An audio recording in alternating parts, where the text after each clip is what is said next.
Hello and welcome back to the Abundantly Rooted Collective. I'm Hannah, I'm your life coach, and I'm a military spouse, and I love investing in other military spouses who feel like they're stuck, like they haven't been able to get out of this rut of just feeling like they're just surviving in the military lifestyle and they're not thriving. So right now, we are going through a goal getter series. If you haven't watched the other previous videos, I encourage you to go back and watch them in order. Something about goal setting for me and going in order is really, really pivotal in how I attack my goals.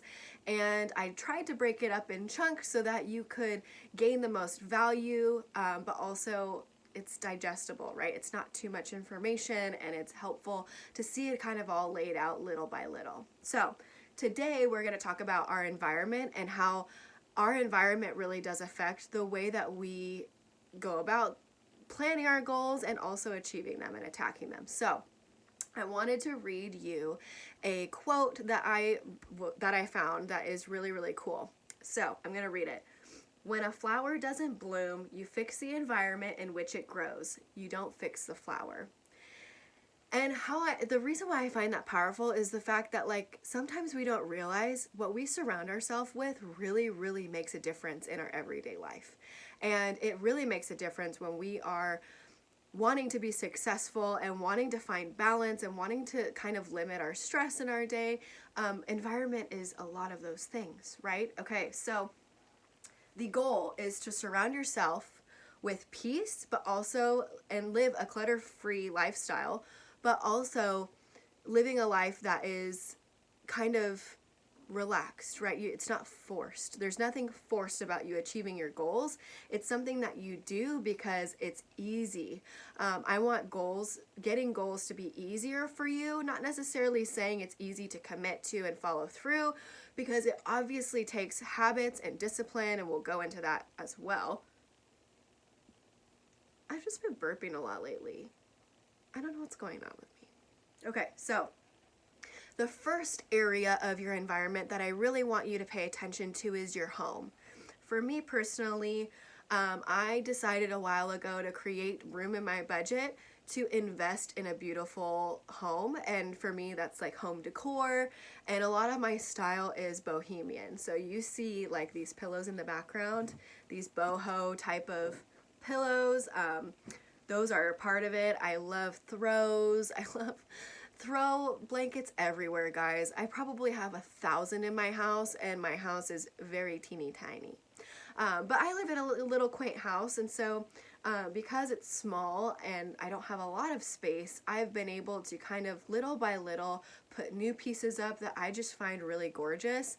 And for whatever reason, aesthetics for me is really it helps my creativity, it helps my motivation. When I wake up in a beautiful home, that just sets the tone for the day for me. So create room in your budget to maybe invest in things to put into your home that make you feel at peace, at ease, that make you feel just motivated to crush whatever goals that you have. Also, this doesn't have to be expensive, right? You can find things at garage sales, you can find things at thrift stores, you can even just create a vision board on Pinterest of different kind of inspirations of what you want your home to look like, and little by little get those things and put them in your home. Okay, the next thing I want to talk about, this one's really important, so please, please, please make sure you have a pen and paper. Detox your environment. Hannah, what does detoxing your environment look like? Okay. We are constantly surrounded by chemicals, toxins, whether it's on our food, in our food, whether it's in our cleaning products, whether it's in our personal care products. I personally, a couple years ago, decided that because of the health issues that I was having, I was committing to slowly but surely detox my home. Now I can officially say that everything that I use on my face, on my hair, on my body, and to clean my home are all non-toxic things.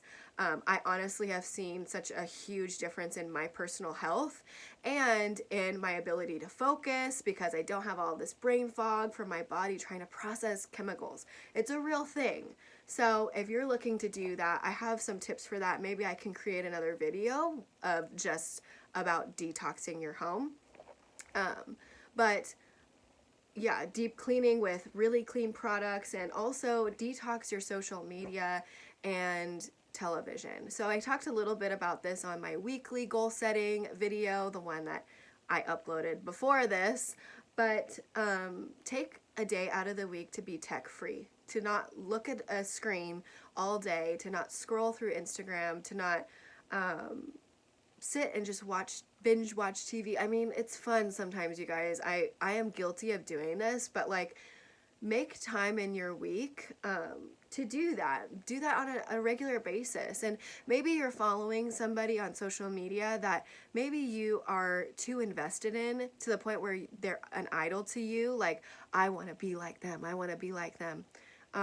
You want to surround yourself with people who empower you, not people who you're constantly envious of and feeling like they have this like highlight reel of a life. Detox your social media that way as well. Get rid of unfollow the people and defriend the people who draw more from you than they do. Okay, my next point in this environment series is organization. You might be saying, Hannah, I am not an organized person. And something that I would say to you if you were my client that I was coaching is, I don't care if you're not an organized person. You will become organized. Why? Because it's more about instilling this habit of organization that is going to help your life and your goals and everything that you're set out to accomplish become easier. One thing that I love to do is KonMari. I think that's how you say it, KonMari. My entire closets, everything is folded a certain way and organized so that if I showed it to you right now, it would be like, I know where to find stuff, right? It's organized. My kitchen, same thing. There is a place for everything in my home, and there should be a place for everything in your home. So, closets, kitchen, bedrooms, bathrooms, garage and storage. Every quarter, I like to purge clothes, things that I'm not using, things in my kitchen that are just like not as good, replacing the things that I use frequently that maybe are like just, have been used to their extent. Also restocking. So restocking. Everything has a place in my house. The last portion that I really want to focus on is in your environment is your community.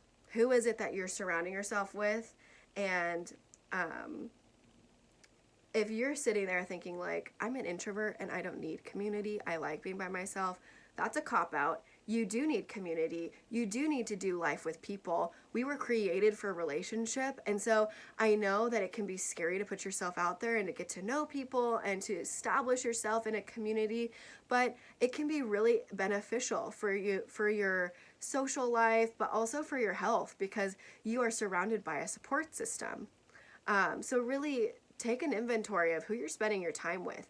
If you're spending your time with people who need you versus people who want to pour into you, then really evaluate that and try to incorporate your time spent with people who are going to empower you and encourage you. And when you leave their conversation, you feel energized, you don't feel depleted. That's really important. And we'll talk a little bit more in detail about that in my next video when it comes to goal setting, and that is involving relationships. So, all right, let's see.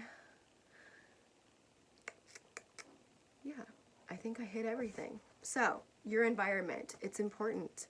It's important to surround yourself with good people. It's important to surround yourself with disciplined tasks that you can do in order to create an environment that you would want to achieve goals. If my house is a wreck, then I'm not going to feel like achieving my goals. I won't be able to, number one, mentally get past the fact that my house is a wreck. And number two, like, I'm just going to be thinking about all the things that I need to do instead of the goals that I'm trying to achieve. So it's important to do some of these things every single day, but also evaluating every single quarter. What can I detox out of my home? What can I organize in my home? And what can I add to my home? That's going to make me feel at peace and make me feel excited to be in this environment. Who do I need to stop spending as much time with? And who do I need to ask out for coffee and spend more time with because I really like her, I like everything about her, and I love the fact that whenever I talk to her, that I leave feeling inspired and encouraged and uplifted and supported. Really, really evaluate these things. Okay, if this was helpful to you, you guys, Messy Action doesn't care if I mess up. I'm not going to edit it out because this is real. Like, comment any questions that you have. I love chatting with you guys in the comments. Share this with somebody who you know it could benefit. And subscribe so you get notifications when videos are posted. And if we're not already friends on Instagram, please go to Instagram and type in the search bar @abundantly-rooted. Follow me, send a direct message, and introduce yourself. I would love to chat with you and get to know you. And until next time, our next video is going to be about relationships. Who's ready for that one? All right, I'll see ya.